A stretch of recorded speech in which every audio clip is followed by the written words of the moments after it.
esse teu desejo de falar dessa questão, essa temática, saúde mental?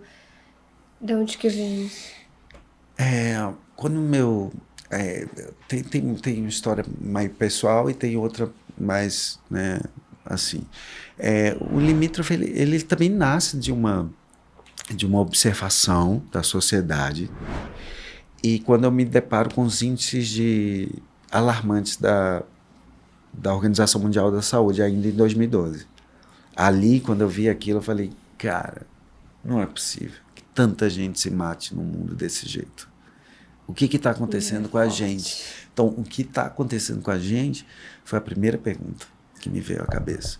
Só que eu sempre fui uma amante de filosofia, psicologia, psicanálise. Sempre estudei muito isso, a minha vida toda. Quando eu trabalhei com o Antunes eu trabalhei meio com o Antunes, foi uma coisa meio assim, eu me coloquei pro Antunes, né? Porque não podia. Eu falei, cara, deixa eu pelo menos ouvir. Aí ele olhou para mim e falou, tá, vem. E aí eu vi um dia Antunes dando aqueles esporros federais que ele dava, né, nos atores, e ele falou assim, ator que não conhece Schopenhauer não pode dizer que é ator. Aí no outro dia eu tava na livraria, tem Schopenhauer aí, mano? Não, um Schopenhauer aí. Qual deles? Eu falei, qualquer um. Tipo, e aí eu ia. Qualquer um, o que tu tem aí? Que precisa Muito entender que é esse bom. cara. E eu pesquisava. E aí Schopenhauer me pega numa obra que chama O Mundo como Vontade e Representação. Eu acho que é a obra mais importante dele, né? Um conjunto de 5 livros. E a partir dessa observação, eu começo a entender no Mundo como Vontade e Representação, tem um trecho que o Schopenhauer fala sobre suicídio. Que ele diz o que é o suicida, o que move uma pessoa, né? Vê o título da obra, né? O mundo como vontade e representação. Então aquele livro, realmente o Antônio estava certo, mudou a minha vida como ator e mudou meu pensamento como dramaturgo também.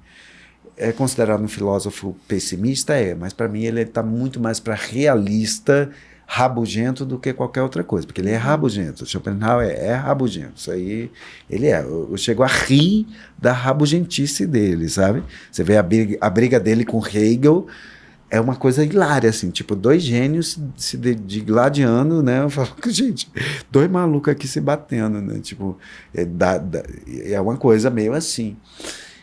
E ali eu começo a pensar sobre isso, a escrever uma peça.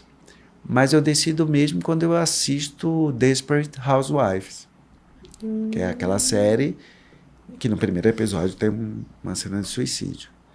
Ali me deu um estalo, eu falei, eu consigo fazer o que eu estou querendo fazer no teatro, porque eu não queria escrever uma peça, mas uma peça que perpassasse esse assunto. Ela não é só sobre isso, né? Ela é sobre o mercado Sim. de trabalho, ela tem pelo menos Sonhos, sonhos, ela tem mais 15 assuntos ali, frustrações. né? Tipo, além do suicídio. A peça traz muitas outras coisas, assim, muitas outras discussões, né? É, e aí eu queria, mas eu não queria que fosse chato. Tudo que eu vi sobre suicídio no teatro era chato. Era chato, era simbólico, era misterioso. E essa não é a minha identidade como autor. Como autor, eu sou direto, transparente. Eu sou translúcido, sabe? Eu não gosto de nada. É tipo, é isso. Tem muita coisa por trás do que eu quero dizer, às vezes? Tem. Eu escrevo muito no entrelinha, mas é uma entrelinha que é clara. Ela não é tão difícil de enxergar assim, entende? Eu acho que a gente passou desse momento de falar por metáforas. Isso existia quando a gente estava na ditadura. Nós não estamos mais. Nós podemos falar diretamente com as pessoas. E o meu desejo foi se alimentando à medida que eu fui notando a gravidade do problema. O que nós fazemos com a questão do suicídio é a mesma coisa que se fez com a AIDS em 1980. A mesma coisa. Como é que começou-se a pensar ou se resolver um pouco a AIDS? Quando começamos a falar sobre prevenção ou pós-venção da AIDS. Aí os índices começaram a diminuir. Por ser suicídio, a gente não fala? O que a gente está fazendo? A gente está alimentando e impulsionando esses índices. A gente tem que transformar isso em conversa de bar, sim. Em peças de teatro, sim. Em filmes, sim. em parar com isso. Porque a doutora Karen Scavacini, ela é muito clara com isso. A gente não tem como resolver aquilo que a gente não conversa. Que o mais doido é que... Eu não sei se mudou, mas na rede social você não pode nem escrever a palavra. Não pode, é bloqueado. Porque é bloqueado. Você tem que colocar arroba, as palavras, caracteres para poder disfarçar. Eu acho isso um erro. Eu acho isso Se a gente for fazer um corte ele falando disso, vai ter que botar um pi pra falar suicídio? Eu não sei. Entendeu? Eu acho isso um erro, eu acho um equívoco. Porque assim, por que a gente cria esse tabu? É uma coisa que existe desde que o mundo é mundo, existe o suicídio.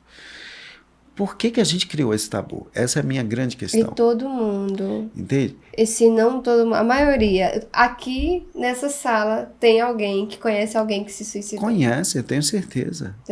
Ali na esquina deve ter uma Sim. família que perdeu alguém. É difícil encontrar assim. alguém que não... Todo lugar vai ter alguém. Eu tive um colega de trabalho. Eu tive também. Eu tive também. A gente conhece. A gente dentro da sabe. minha família teve, entende? Dentro da minha família teve. Então, é complicado, né? Claro, o cara não era do meu sangue, né? Ele é marido da minha tia, né? Mas ele teve um AVC e não conseguiu conviver com isso. Eita. E aí resolveu se atirar. Ele não somos do mesmo sangue, né? Mas ele fez isso. Se atirou do alto do prédio, né? E é uma loucura isso, um choque assim para todo mundo.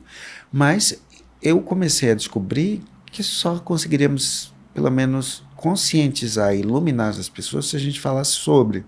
Agora, como falar? Então, Desperate Housewives foi que me deu o caminho das pedras. O dramédia, a linguagem, o gênero. E quando eu vi aquele primeiro episódio, eu falei, é isso, é aqui.